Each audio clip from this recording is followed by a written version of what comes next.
Welcome everyone. Thank you for joining this Wednesday night Chaburah. Like I always do, I'd like to thank Chazaq for everything they do, for all the work that they put in to help the unaffiliated Jews, the Bukharians that are religious. Whatever they do is amazing. They do tremendous amount of work, and Baruch Hashem, I was zocheh to be part of that work, so I must thank Chazaq for that. Also, we must thank Torah Anytime for the hundreds of shiurim that they post weekly. No excuses. Everybody 24/7, in the middle of bed, 2 in the morning, you 50, 60, 70 shiurim a week that you can get from. So 24/7 Torah is very special. Very, very special. Thank you, Torah Anytime. Normally I speak about the Parsha. This week's Parshiyot of Vayakhel, Pekudei.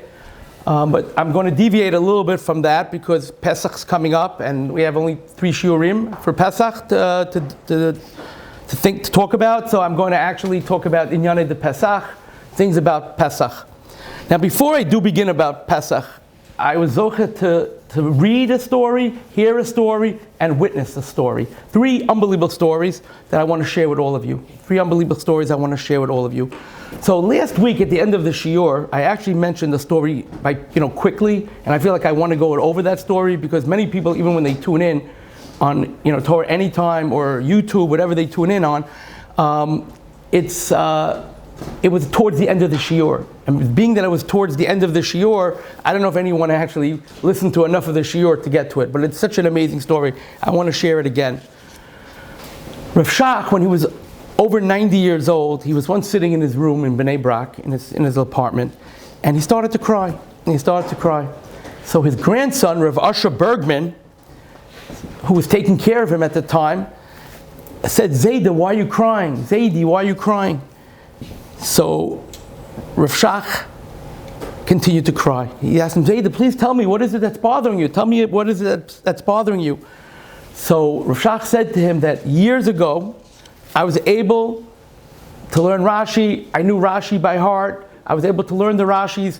And when I learned Chumash every week, I was able to go through Rashis very quickly. Today, my eyesight has failed to such a point, he said, Rav Shach said, that I can't even make out any of the letters of the Rashi, even with my glasses, even with my reading glasses. My eyesight has gotten so bad that I can't even make out the Rashis at all. So Rav Asher Bergman said, "Zayda, you know the Rashis by heart, and any Rashi that you feel you need a little help with, I'll read it with you. I'll learn with you the Rashis. You don't have to worry." So Rav Shach looked at him and he continued to cry and he said, "No, you don't understand. It says in Chazal, V'hoyu einecha royos es meirecha. Your eyes should behold the face of your Rebbe. And the fact that I learn Rashi and I can't see the face of my Rebbe when I learn with him, referring to Rashi, that's a reason to cry."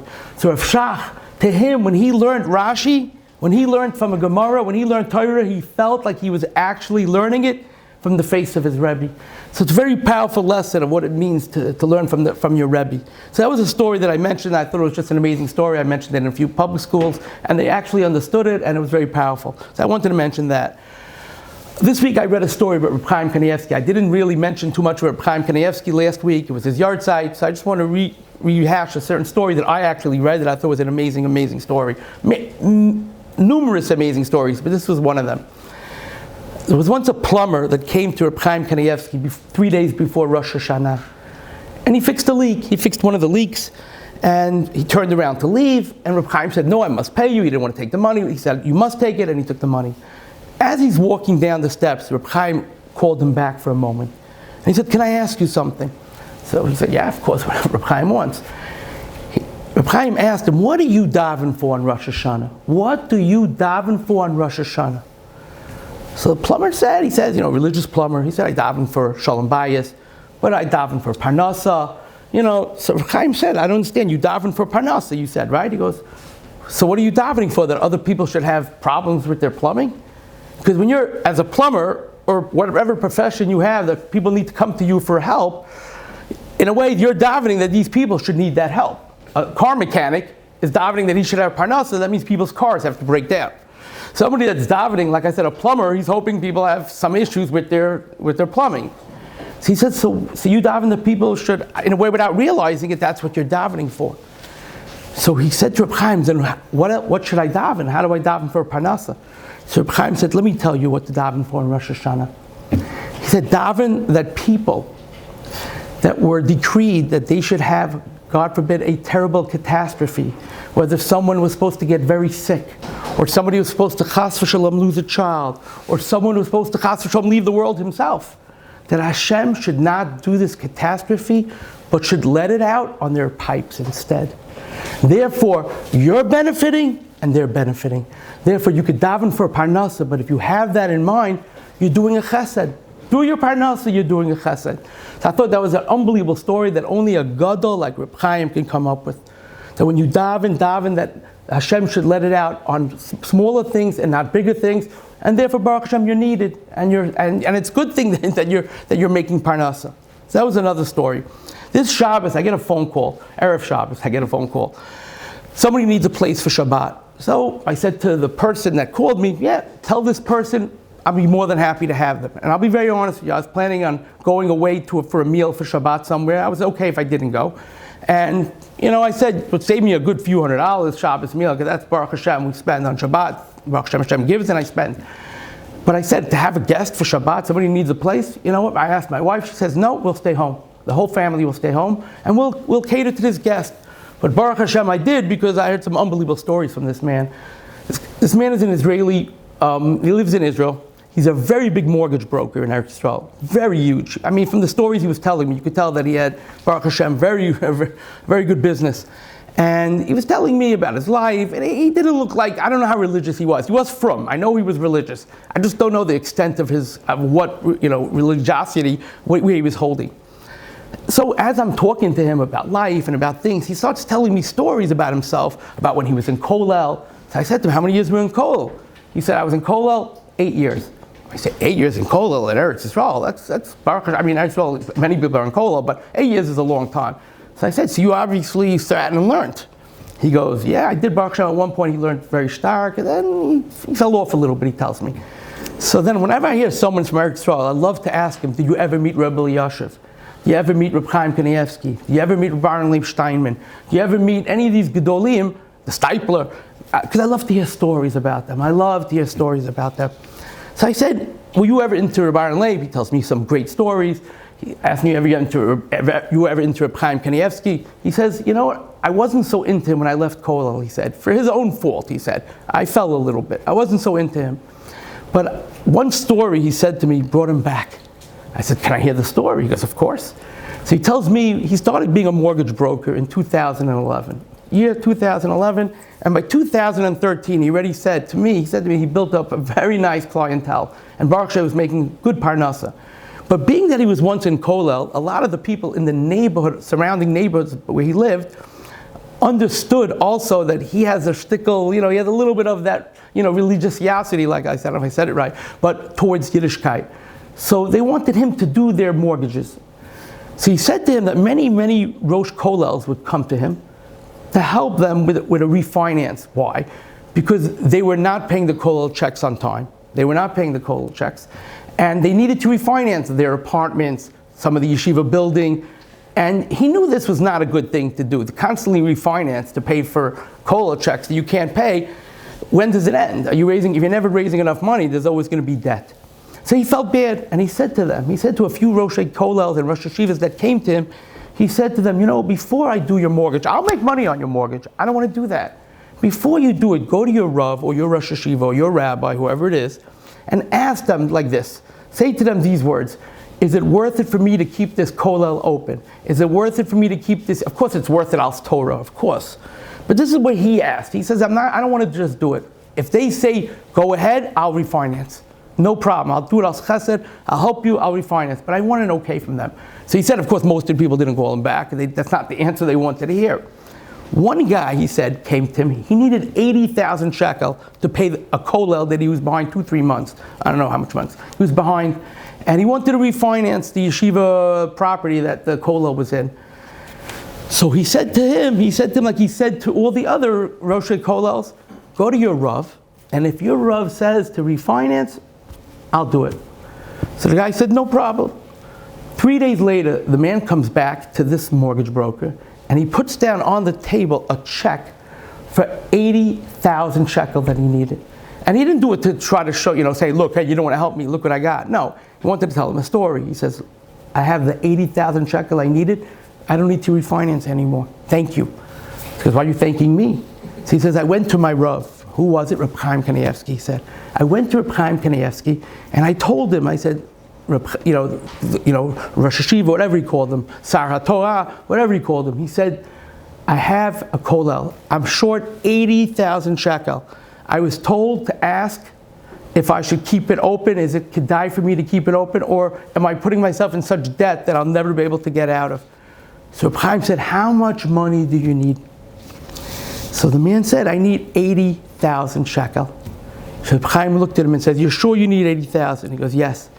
So he said, Reb Chaim opened his drawer, took out a check of 80,000 shekel and said, someone came to me a few minutes ago with a check for 80,000 shekel and said, please distribute it to whoever needs it. And Mina Shamayim, you came because here's the check. So the amazingness of this story is how Reb Chaim was the vehicle of HaKadosh Baruch Hu to obviously help this person, but it shows the greatness of Reb Chaim Kanievsky, that he's on that level, that when a moifus needs to be done, he can do it. So that was just an amazing story I saw from that this person told me for Reb Chaim, and ever since then he told me he started to slowly go back and visit Reb Chaim on a constant basis. So that's the story that happened this Shabbos. I invited him, and I was zocheh to a story that's even greater than the few $100 that the Shabbos meal would have cost me, because this is a life lesson. This is something you take with you forever, the story. Just an amazing, amazing story. Now, in Yonei de Pesach, I want to start about in Yonei de Pesach, and then we're going to go into something very special I have here. We need to understand what Pesach is before we go into the Haggadah Shel Pesach. Before we talk about the Seder, we need to understand foundations of Pesach. So I want to discuss a very strong foundation. I know in the Bukharian community especially, there could be many, many people that are not even so religious, but when it comes to getting rid of chametz in the house, it's big stuff. It's big stuff. I know that there are many women out there that I know that they don't keep Shabbat, Rahman al-Islam, but when it comes to cleaning the house for Passover, cleaning the walls, painting this, Baruch Hashem, that's beautiful, it's very special. And they take it very seriously. And I know there's an inyan of spring cleaning a little bit also, they like to be clean, but I do know that getting rid of chametz, when I grew up, was very serious. I remember Hanukkah time, after Hanukkah, my mother would say, no chametz into your rooms anymore. After Hanukkah, I was not allowed to hide or bring any cakes or any hot dogs or whatever it is I would bring to my room. No chametz in the rooms anymore after Hanukkah already. So that gives you an idea how strict people are, at least where I come from, regarding chametz. Now the real question is why? Why is chametz so stringent on people? What is it about chametz that Hashem is so, we must get rid of chametz, that chas v'shalom, if somebody eats a little chametz on Pesach, karet. What is so bad about having a piece of bread?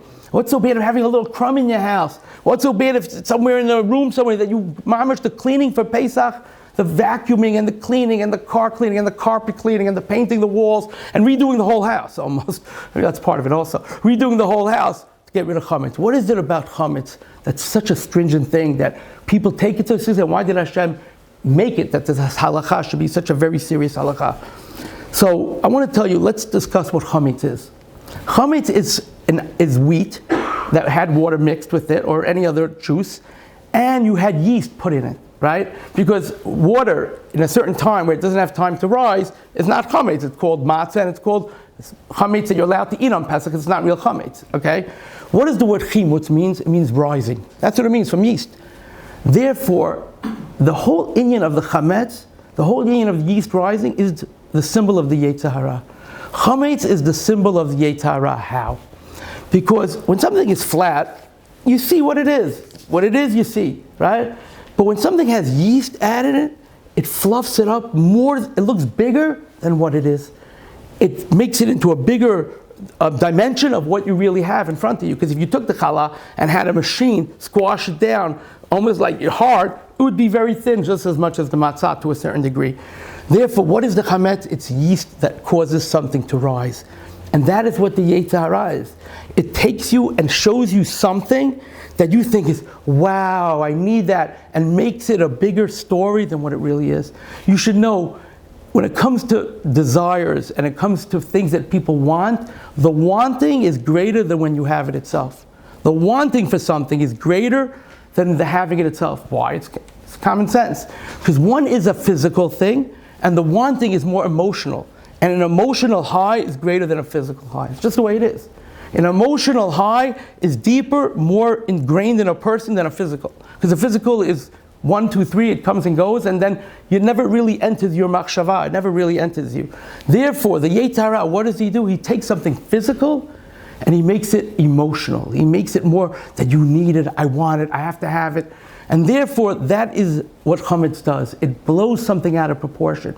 Therefore, Hashem says, I need you to come truly free to the Pesach Seder. I want you to be free. And what does it say? Ezehu Gibar, who is a strong man? HaKovish is Yitzra, right? Somebody that overcomes his desires is a strong man. And who's a Ben Chorin? Also somebody that's Kovish is Yitzra. You want to come truly free to that Pesach Seder? You need to get rid of all the chametz in your heart and in your mind. Therefore, when a person cleans for chametz weeks before and going through the cracks, he should envision in his mind that he's preparing himself to clean himself from his own desires, from his own Yetzer Hara. Therefore, the whole thing of that chametz is preparing you so that you can come clean from your desires to the Pesach Seder, so you could truly be free. Because that's what freedom really is. When you have no desires, when you're not jealous, when you don't need something that you think you need, when you don't have all these things in your head, you come free, you come prepared, you're free. So the question is, if you're really free, why is Pesach Seder night filled with so many mitzvot, so many things that need to be prepared for the Pesach Seder? That's freedom. You know what freedom might be? Purim, bottle of scotch, some wine, good meat, good, you know what, I feed myself from the Yetzer Hara, now let me chill, let me enjoy myself. But we don't understand. Ratzah HaKadosh Baruch Hu lezakos es Yisrael, Hashem wanted to strengthen them and give them true freedom. Lefikach hirba lehem Torah mitzvot. Therefore, we need to understand that doing mitzvot is not suffocating, is not stopping a person from doing what he needs to do. On the contrary, mitzvot actually are free. They free a person. They actually make a person emotionally closer to his attachment to Hashem. So in essence, Hashem said, you weren't ready for all these mitzvot before. You need to clean yourself from the chametz, then you can come Pesach Seder to the night, and I'll heap on you matzah, maror, arba kaisis, seva. I have so many mitzvot that go into Shulchan Aruch, the Haggadah Shel Pesach. Why? Because that's what true freedom really is. True freedom is when you serve your Creator and you connect with your Creator through His Torah and mitzvos. But you weren't ready before. You needed to clean yourself completely from the inner chametz that you have in you, and then you're ready. And then you're ready to have many mitzvot given to you, because you'll appreciate them and they will cause you to grow. They won't stunt your growth. They won't be suffocating, but they will actually be liberating. They won't be straining a person, but they'll actually make a person feel free. So that's the concept of chametz and all these mitzvot on Pesach. So that's something I wanted to mention. Now I want to mention also the Kedushas Levi, the Baditcheva. He says an unbelievable thing. He says that in the Torah, how is the Yom Tov of Pesach referred? It's referred to Chag HaMatzot, the Yom Tov of Matzah, of the Matzot. Interesting. Really, Matzah is supposed to be lechem oni. It's supposed to be a poor man's bread. I make a joke also, why is it called Matzah, the poor man's bread? Because after you finish paying for it, you have no money left. But in general, lechem oni, a poor man's bread, which is the sign of the avdus, of slavery, which is slavery, right? So yet Hashem's calling the Yom Tov of freedom a Yom Tov of Matzah, of slavery. Secondly, what do we call it? We call it Chag HaPesach, the holiday of Passover, of Pesach. But why don't we take on the name that the Torah calls it, Chag HaMatzot? Torah calls it Chag HaMatzot, we call it Chag HaPesach. Why? So I saw the Kedushas Levi says something unbelievable. He says that we were like Chatan and Kala, when we left Mitzrayim. We were slaves to Paro, now we're free to be married to HaKadosh Baruch Hu. So we became almost like engaged to HaKadosh Baruch Hu. We became engaged to HaKadosh Baruch Hu, and we finished the engagement with the marriage at Har Sinai, with getting of the Torah. So we were engaged to HaKadosh Baruch Hu the moment we left Mitzrayim in a way. The moment we sat that night at the Pesach Seder in Mitzrayim, that first Pesach Seder, we were like Chatan and Kala. We're now going out to prepare for the wedding on Shavuot, on Matan Torah. So therefore, what does a couple do when they get engaged? I hope they do it all the time and after the wedding, but definitely when they're engaged and definitely when they're in love, as they say.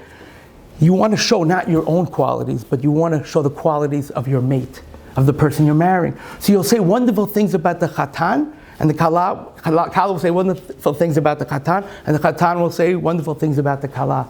Therefore, Hashem calls it Chag HaShavuot, Chag HaMatzot. Why does he call it Chag HaMatzot? Because he remembers the kindness that we did when we left Mitzrayim with the matzah on our back, ready to get engaged and get married to HaKadosh Baruch Hu. So he refers it to what we did for him, the Chag HaMatzot, that we left b'chipazon to serve Hashem, and we remember the kindness that Hashem did to us, that he made us what? That he passed over our homes.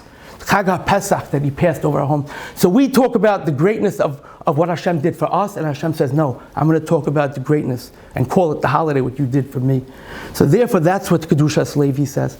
And he brings it down from a Gemara Brachot, Tavav, that says, the words are, Atem asasuni chativa achas. You made a very special, unique praise for me. And the word chativa comes from the word unkelis, and the Marsha says, it comes from the word chotev eitzim. What is chotev eitzim? He splits. He splits the wood, which means he separates the wood, right? So you made a separation of a certain praise for me, a unique praise.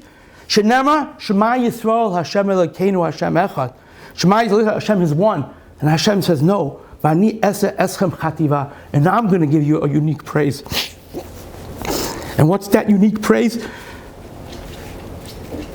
Shenema Mika Amcha Yisrael Go Echad Ba'aretz. There's one nation amongst you, Go Echad, only one nation like you in the world. Go Echad Ba'aretz. Therefore, Hashem used the Lashon Echad, and we use the Lashon Echad. Because Hashem said, I'm going to give you a unique praise, and Klal Yisrael said, we're going to give you a unique praise. So therefore, that's, Kedushas Levi says that. Now, what I want to do now is I want to tell you a story from the Vizhnitzer Rebbe that happened in 1945. And this will lead us to that very special thing that I want to give out. Very special. And I'll tell you why it's so special, and then I will go through it a little bit. The Vizhnitzer Rebbe, Rav Hager, who was nifter in 1972, after the war in Auschwitz, after the war in the Holocaust in Germany, he went to Hungary and Budapest, where many of the Jews after the Holocaust went to see if any of their family remained, if any of their possessions remained. They went back. Many Jews went back to Budapest in Hungary to check to see what remained. And the Vizhnitzer Rebbe decided to travel there. I think he came from Eretz Yisrael, to travel there to help give chizuk, to help give emotion, to support, to talk about what the atrocities they went through. They could talk to him. The Rebbe came. So he went to Budapest. Many Hasidim came to get chizuk, to talk to him, to cry out their hearts, tell them all the suffering they went through. And a bunch of Hasidic Jews walked over to him, not married, not knowing who was married then anyway, everybody lost their families, but a bunch of young Hasidim came to him and they started to cry to him. And they said, Rebbe, we need kapara, we need forgiveness, we need to do tshuva. He goes, for what? He says, because we were not strong enough, we were not strong enough. What do you mean you weren't strong enough? He said, you know, we ate from the non-kosher meat, the coarse meat, whatever it is they gave, we ate the non-kosher, we were starving, we ate the non-kosher, we ate chametz on Pesach. We need tshuva for that. So the Vizhnitzer Rebbe looked at them and said, 1 second, is it true that you ate this because the Torah says also v'chaybahem? That the Torah says that you should live through the Torah and not die from it? You were starving. The Torah tells you in a situation where it's life and death, it's a mitzvah. It's a mitzvah. You're being mekayim mitzvot by eating these meats, by eating this chametz. You're mekayim a mitzvah. You're mekayim mitzvot. You're mekayim mitzvot. So therefore, in essence, what are you doing? You're serving Hashem in an unbelievable way by eating it. Therefore, don't even feel bad. You should feel proud and honored that you were mekayim the mitzvah of chai bohem. And they agreed. They said partly why we did it, why we ate from it, because we knew Hashem would want us to eat this and to live and not die. Because the Torah says, v'chai b'hem, you should live through the mitzvot and not die through the mitzvot. Therefore, the Vizhnitzer Rebbe said, I want you to know that when I have kavana, when I drink the arba kosot, and when I have kavana, when I eat the matzah, I have tremendous kavana. Before I eat the matzah, I attempt to have tremendous kavana before I drink my 4 cups of wine. But I want you to know that I wish that Hashem looks at the kavana that I have, that I drink the arba kosot, and the kavana that I have when I eat the matzah, for a little bit as great as the kavanah that you have by eating your chametz and by you eating your not kosher to do the mitzvah of v'chai bohem. I wish that I'll even go to a little bit of that level of kedusha, of what you have. So that's one story, and it's going to lead to this. And I want to tell you, this is a tefillah that I actually give out in public schools. I go there before Pesach. I sometimes want to give it out earlier because why something so special, why should I push it off? Why should I push it off? I should give it to them right away because I can change them. So I remember a few years ago, I actually did this when I went to Francis Lewis High School, a public school. I had around 35 students at the time in this Jewish club that I ran. And I walked in and I said to them, I want to share something with you. And I shared with them this. And I'm going to tell you what it is in a minute. But I want to tell you how many kids I meet in the street today, kollel people, rabbis, rabbanim today. Some of them still have in their wallets, because I told them to keep it in their wallet. They take it out and they meet me on Main Street or they meet me some other, and they say, Rabbi, I still have this in my wallet. And you don't know how many students I made religious that became from Shomer Torah, and a few of them are Gedolim in Israel today. True story. Two of them are Gedolim. One of them is Reb Chaim Kanevsky's Gabbai. His name is, I'm not going to mention his name actually, what do I do? And the other one also wrote many Sfarim, Rosh Kollel, Yeshivot. And I asked him, what made you religious? And he said to me, Rabbi, years ago when you were teaching in Yeshiva, Rebbe, when you were teaching in Yeshiva, and you discussed this tefillah, I made up my mind that I am going to be religious. And it really changed a lot of people.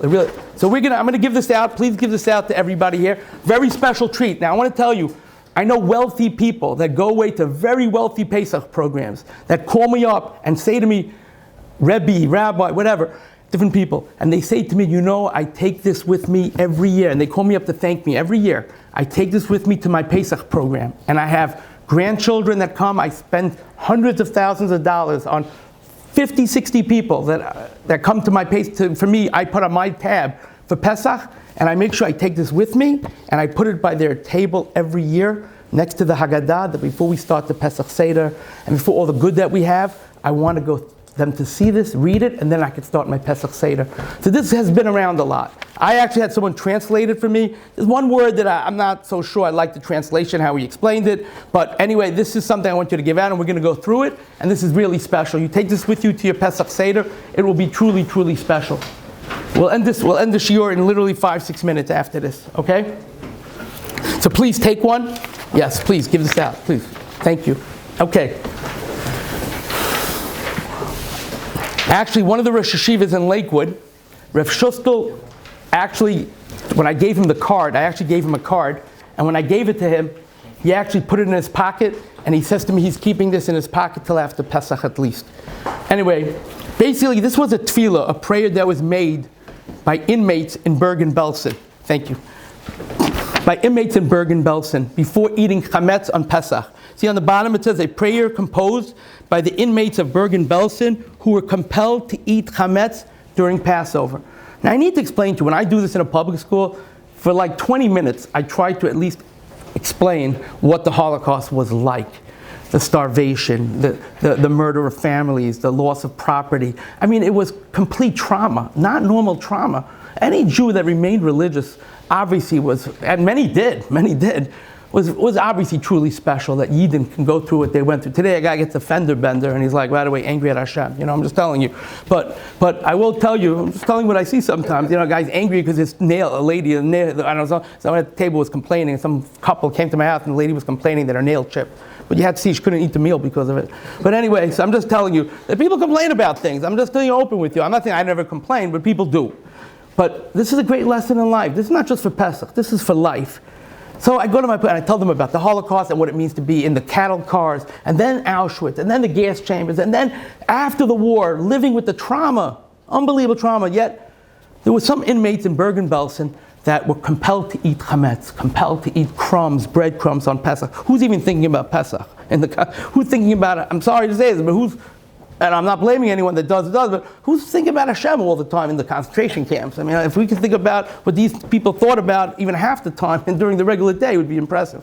So anyway, so this is a tefillah, and I say this to public school kids, I say to them, and I also tell them, we're going to go through it. I say, if it stops you from eating not kosher one time, One time, this tefillah is worth everything. And this is the tefillah. Lifnei achilat chametz. Now, I was told that there were 52 inmates, because Rabbi Gershon Weiss printed this, Zatzal, and he said there was around 52 inmates that were in the lager that he was in, and out of the 52 inmates, 44 actually read this tefillah before eating the little crumbs that they got on Pesach. Lifnei achilat chametz, before eating chametz, yomer bekavanat halev. This tefillah should be said with a lot of heartfelt emotion. Avinu Shabashamayim, in Bergen-Belsen, Avinu Shabashamayim, Father in heaven.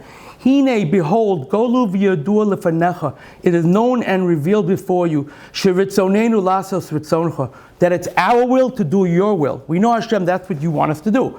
L'chog es Chag Pesach, and we should celebrate Pesach b'achilat matzah, with the eating of the matzah. That's what you would want. In a perfect world, you would think. That's what you would want. And what? Uveshmiras isur chametz. And obviously we should watch ourselves from eating chametz, of the isur of chametz. Ach, but al zos da'aveli beinu. Our hearts are downtrodden. Shahashibud ma'akevo sanu. That the slavery is holding us back. We're being held back by the slavery because of the suffering and because of starvation. V'nachnu nimtzayim b'sakanat nefashot. And we are in grave danger right now if we don't eat this chametz, right? If we don't eat, hinanei muchanim umzumanim, we are ready and prepared l'kayem mitzvosecha, to be mekayem your mitzvah of v'chai bohem, that you should live through them, v'lo sheyamas behem, and you should not die through them. Listen to the holiness of this tefillah. L'kayem mitzvosecha v'chai bohem, you should live for them, v'lo sheyamas behem, and you should not die through the mitzvahs. V'lizar mizaharecha, and we should be careful from the azhara, because every lav has a warning somewhere in the Torah. Hisham lecha ushmar nafshecha ma'od. Watch your soul ma'od, which means so whatever avera you have to do, except for the 3 cardinal sins, you have to mamish to mitzvah. To do what you would call an avera normally, but that becomes a mitzvah. Al kain tefillah seinu lecha. It is our tefillah to you, Hashem, shetchayenu, that we should live, uskameinu, and we should remain standing, usga'aleinu, and you should redeem us, bimheira, quickly, lishma chukecha, so that we can keep your laws, v'lasus ritzoncha, and to do your will, even though this was the will to eat this, but this is how careful they were. Ula'avdecha b'lev of shalom, and we could serve you, Hashem, with a complete heart. So inmates said this tefillah before eating chametz because they didn't even want to think that they're eating chametz because Hashem, we know that deep down, no, Hashem deep down wants them to eat this, but this is how careful Yidden were.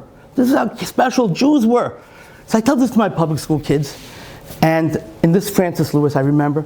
And then after the class, I did say to them, I had a card. I actually had it made into a business card, a small one and a big one. And I said, do me a favor, keep it in your wallet, keep it in your briefcase.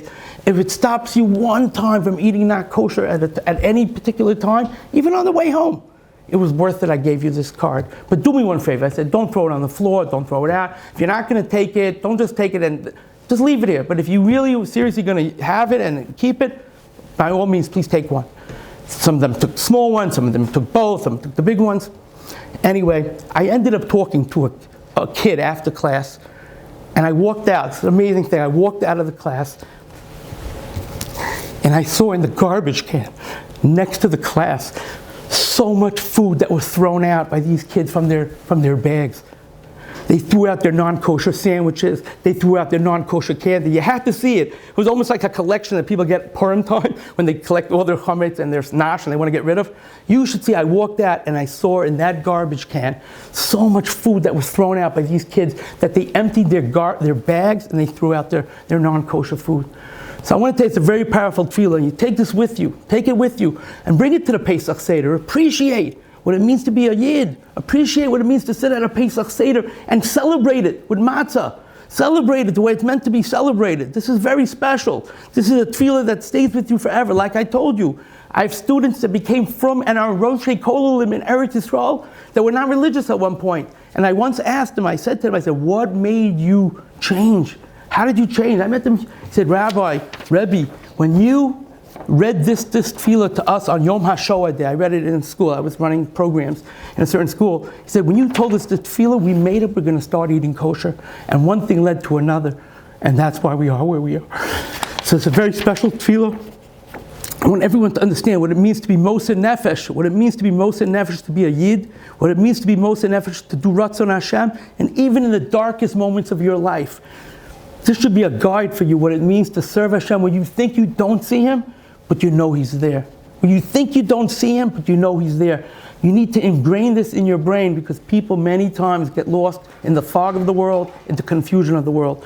So I wish you all a wonderful week. And we will convene next week, Wednesday night, and have a tremendous, tremendous Shabbat, everyone.